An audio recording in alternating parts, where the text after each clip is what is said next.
Ассалаумағалейкум достар, мен есімім Айдархан. Менің каналыма, Казио каналыма қош келдіңіздер. Біз бұл каналда Wildberries туралы жаңалықтар, секреттер, неше түрлі пайдалы ақпараттармен бөлісетін боламыз. Бізбен бірге болыңыздар.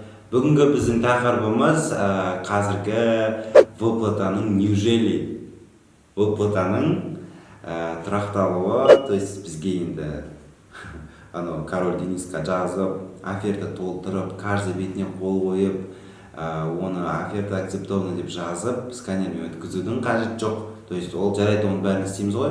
Одан бөлек бізге король Денистің ответін күту, 1,5 ай, 2 ай күтіп, 3 ай күтіп, лично өзім 2 ай күттім. Енді ондай күтудің қажеті жоқ. Біздің ақшамыз прямой тинговыйға түседі. Енді тинговый счетқа түседі. Ол қалай, оны қалай істейміз, оның бәрі непонятка болып қалды да, барлығы тинговый дегеннен кейін. Оны қалай өзгертсе болады деген сұрақтар көп келіп жатыр. Енді нақты оны қалай өзгертеміз, оны қалай ол прямой казахстанский счетқа түседі деген сұрақтар көп келіп жатыр. Оны қазір мен тура айтатын боламын. Бірінші біз аламыз настройки, да, мына жерде виртуальный, мына жерде шығады ғой. Мына жерде виртуальный экран болады, жерде қарап отырсаңыздар болады. ИП жақта настройканы басамыз, данные продавца, и астына түсірсеңіз редактировать данные продавца деген тұрады.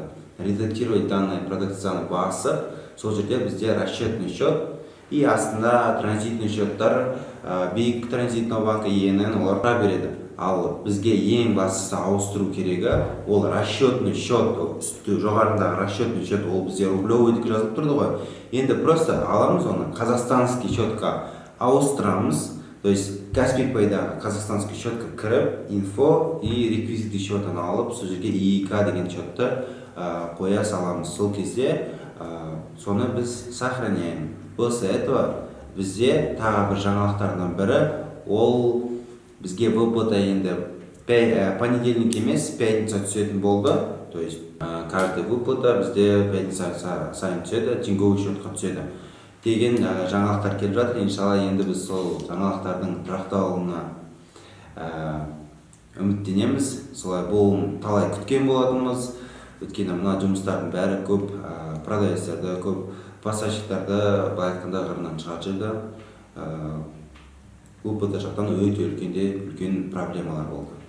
Енді одан бөлек бізде қазіргі Украина мен Россияның ситуациясына байланысты көп сұрақтар келіп жатыр. Оның қалай не болады, енді бізге ол қатты тема, кризис, доллар көтеріліп жатыр, рубль түсіп жатыр деген сұрақтар тоже келіп жатыр. Оған былай жауап береміз. Кто пострадал? Это те поставщики, которые раньше зашли. То есть олардың санауы бойынша олар 5-6 рубльмен санаған болатын. Қазір рубльдің бағасы түсті. Енді олар үшін кішкене алатын ақшасы азырақ болып тұр. Бірақ қазір рубль уже көтерілді, 5-5-ке, қателеспесем, 5-46-ға көтерілді. То есть ол да бізге қорқыныш емес.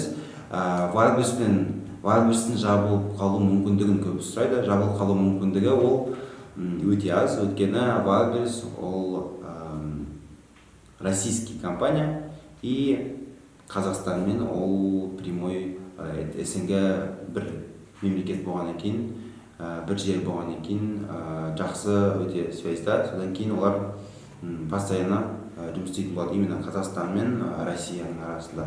Қазіргі уақытта көп адамға возможность жасап жатыр, көп нишалар просто пустой болып қалып жатыр. Сол жерде бізге толықтыруға қажет. То есть менен көп сұрақ келеді тағы да, продажалар азайып жатыр ма деген секілді. Продажалар азайған жоқ. Басында ең бірінші күндері азайды, 1-2 күн, 3 күн болды. Одан кейін қазір барлығы көтеріліп, более стабилизированно қайттан сол күннен 40-50 заказ болып жатыр. В принципе, все нормально. Так что топите. Менің YouTube каналыма жазылып қойыңыздар, лайк басыңыздар. Тағы да полезный советтармен бөлісеміз. Астында описаниеде тіркеп қоямын өзімнің Instagram каналымда. Instagram жазылып, ол жерде тоже тегін ақпараттармен бөлісетін боламын. Жазылыңыздар, көрісеміз.